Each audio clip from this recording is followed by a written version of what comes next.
Trainers of the day.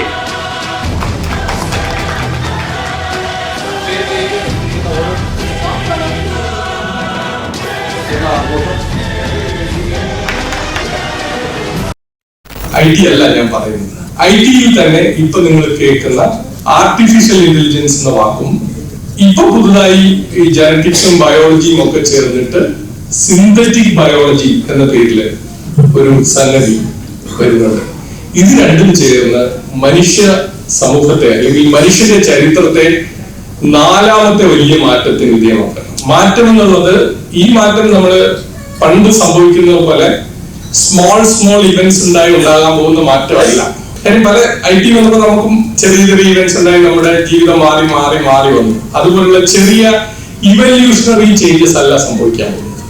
ഗൂഗിളിന്റെ CEO 2023 ഫെബ്രുവരിയിൽ അദ്ദേഹത്തിന്റെ ഒരു പ്രസന്റേഷൻ നടത്താണ്. അപ്പൊ അങ്ങനത്തെ ഒരു presentation ശ്രദ്ധിക്കുമ്പോൾ he was telling something about ഇന്ത്യയിലെ അരവിന്ദ് ഐ ഹോസ്പിറ്റൽസിനെ പറ്റി. അപ്പൊ അരവിന്ദ് ഐ ഹോസ്പിറ്റൽസുമായിട്ട് ചേർന്ന് അവർ നടത്തിയ ഒരു ഗവേഷണത്തിന്റെ result he is just explaining. ആ ഗവേഷണം എന്ന് പറയുന്നത് ഡയബറ്റിക് റെറ്റിനോപ്പതി എന്ന് പറഞ്ഞാൽ ഡയബറ്റിക്സ് വന്ന അസുഖമുള്ളവർക്ക് പതിയെ ഡെവലപ്പ് ചെയ്ത് വരുന്ന കണ്ണിന്റെ കാഴ്ച കുറയുന്ന അസുഖം ഡയബറ്റിക് റെറ്റിനോപ്പതി. നല്ല ഹൈ റെസൊല്യൂഷൻ ഇമേജസ് കണ്ണിന്റെ എടുത്തിട്ടാണ് ആ പഠനം നടത്തിയത്. അത് പഠിച്ചത് ഡയബറ്റിക് റെറ്റിനോപ്പതി വന്നവർ അല്ലെങ്കിൽ പതിയെ ഡെവലപ്പ് ചെയ്തുകൊണ്ടിരിക്കുന്നവർ എല്ലാവരെയും പറ്റി പഠിക്കുകയാണ്. പഠിച്ചിട്ട് ആർട്ടിഫിഷ്യൽ ഇന്റലിജൻസ് ആ ഇൻഫർമേഷൻ എനിക്ക് തോന്നുന്നു 2.7 lakh അങ്ങനത്തെ ഇമേജസ് ഡിഫറെന്റ് സ്റ്റേജിലുള്ള അല്ലെങ്കിൽ റെറ്റിനോപ്പതി വന്നിട്ടുള്ളവരുടെ ഡിഫറെന്റ് സ്റ്റേജിലുള്ള പടങ്ങള് കൊടുക്കുകയാണ് അരവിന്ദ് കണ്ണാശുപത്രിയിൽ. Because they are treating it. ആ കൊടുത്ത ഇമേജസ് വെച്ചിട്ട് ആർട്ടിഫിഷ്യൽ ഇന്റലിജൻസിന് ഇപ്പൊ പറ്റും ഡയബറ്റിക് റെറ്റിനോപ്പതി നിങ്ങൾക്ക് ഉണ്ടാകുമോ എന്ന് പ്രെഡിക്ട് ചെയ്യാൻ പറ്റും. ഗൂഗിൾ ഇതിനപ്പുറം പോയിട്ട് ഗൂഗിൾ ചെയ്തത് അന്ന് ഗൂഗിളിന്റെ പ്രസന്റേഷനിൽ അദ്ദേഹം പറയാണ് ഈ ഡയബറ്റിക് റെറ്റിനോപ്പതി മാത്രമല്ല പ്രെഡിക്ട് ചെയ്യാൻ പറ്റുക, വേറെ കുറെ കാര്യങ്ങൾ പ്രെഡിക്ട് ചെയ്യാൻ പറ്റും. ഓക്കെ, ഈ കണ്ണിന്റെ ഉടമ പെണ്ണാണോ ആണാണോ എന്ന് പ്രെഡിക്ട് ചെയ്യാൻ പറ്റും ഒരു ഫോട്ടോ കിട്ടിയാൽ.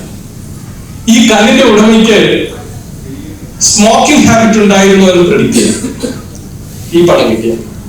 പിന്നെയും പറയുന്നു ഈ കണ്ണിന്റെ ഉടമ അടുത്ത 4-5 വർഷത്തിനിടയിൽ കാർഡിയാക് അറസ്റ്റ് ഉണ്ടാവാൻ സാധ്യതയുണ്ടോ എന്ന് പ്രെഡിക്ട് ചെയ്യാൻ പറ്റും. നമ്മുടെ വെയിലിനെ കട്ട് ചെയ്ത് വെയിലിന്റെ അകത്തുകൂടി ഒരു ക്യാമറ ഉള്ളിലേക്ക് കടത്തിവിട്ട് ചെറിയ ടൈനി ക്യാമറ കടത്തിവിട്ട് ആ ക്യാമറ അകത്തേക്ക് ചെന്ന് ഹൃദയധമനികളിൽ എവിടെയെങ്കിലും ബ്ലോക്ക് ഉണ്ടോ എന്ന് നോക്കുന്ന ആൻജിയോഗ്രാം പരിശോധനയാണ് ഇപ്പൊ നമുക്ക് കാർഡിയാക് പ്രോബ്ലംസ് കൃത്യമായിട്ടുണ്ടോ എന്ന് അസസ് ചെയ്യാനുള്ള ഡയഗ്നോസ്റ്റിക് ടൂൾ. ഗൂഗിൾ പറയുന്നു നാളെ എന്തായേക്കാവുന്നതാണ്. നാളെ നിങ്ങളുടെ കണ്ണിന്റെ ഫോട്ടോ ഉണ്ടെങ്കിൽ നിങ്ങൾക്ക് കാർഡിയാക് പ്രോബ്ലം ഉണ്ടാകുമോ എന്ന് കണ്ടുപിടിക്കാൻ കഴിയും. എന്ന് പറഞ്ഞാൽ ഇൻവേസീവ് ആയിട്ടുള്ള, അതായത് ശരീരത്തിനകത്തേക്ക് കടത്തി നടത്തുന്ന ഒരു പരിശോധനയും ഇനി ചിലപ്പോ വേണ്ടി വരില്ല എന്നാണ് ഗൂഗിൾ നിങ്ങളോട് പറയാൻ ശ്രമിക്കുന്നത്. എന്താണ് ഞാൻ പറയാൻ വന്നത് എന്ന് ചോദിച്ചാൽ, ഇന്നലെ വരെ നമുക്ക് പരിചിതമായ ഒരു ടൂളും ഒരു പ്രോഡക്റ്റും ഒരു സർവീസും നാളെ ഉണ്ടാവണമെന്ന് ഇല്ല എന്നതിന്റെ സൂചനയാണ് ഗൂഗിൾ തരുന്നത്. This is what I want to say today. ഇത് ഭൂമിയിലെ 4ാമത്തെ വലിയ ട്രാൻസ്ഫോർമേഷന്റെ സമയമാണ്.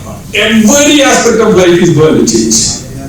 ഏതെങ്കിലും തരത്തിൽ നിങ്ങൾ ജനങ്ങളുമായി ബന്ധപ്പെടുന്ന എന്തെങ്കിലും സംഗതികൾ ഇപ്പൊ ചെയ്തുകൊണ്ടിരിക്കുന്നുണ്ടെങ്കിൽ, അത് ബിസിനസ് ആവാം, എഡ്യൂക്കേഷൻ ആവാം, whatever it is going to change എന്ന് മാത്രം പറയാനാണ്. അതിനുള്ള തയ്യാറെടുപ്പും അതിനുള്ള ചലഞ്ചസ് ഏറ്റെടുക്കാനുള്ള ഒരു മനസ്സും ഉണ്ടാവേണ്ട സമയമാണ്. നാളെ എന്താണ് നിങ്ങൾക്ക് മുന്നിൽ എത്താൻ പോകുന്ന മാറ്റമെന്ന് ആ മാറ്റവുമായി വരുന്നവർ വരുമ്പോഴേ നമ്മൾ മനസ്സിലാക്കുള്ളൂ. ഒരമ്മ, അമേരിക്കയിലാണെന്ന് തോന്നുന്നു, ഒരു കുഞ്ഞിനെ അസ്വസ്ഥയായി കരയുന്ന കുഞ്ഞുങ്ങളെ നമ്മൾ എങ്ങനെ കൈകാര്യം ചെയ്യാം? വളരെ സീനിയർ ആയിട്ടുള്ള പീഡിയാട്രിഷ്യനെ കാണിക്കാൻ ശ്രമിക്കും. കാരണം കുഞ്ഞിനൊന്നും പറയാനൊന്നും അറിയാത്ത പ്രായമാണെങ്കിൽ പീഡിയാട്രിഷ്യൻ ചെയ്ത് നോക്കുക. ഒന്നുകിൽ ചെവിയെ പിടിച്ചൊന്ന് വലിച്ചു നോക്കും. അപ്പൊ കുഞ്ഞു കൂടുതൽ കരയുമെന്ന് പീഡിയാട്രിഷ്യൻ ശ്രദ്ധിക്കും. മൂക്കിൽ പിടിച്ച് പൊക്കി നോക്കും. എന്തിനാ?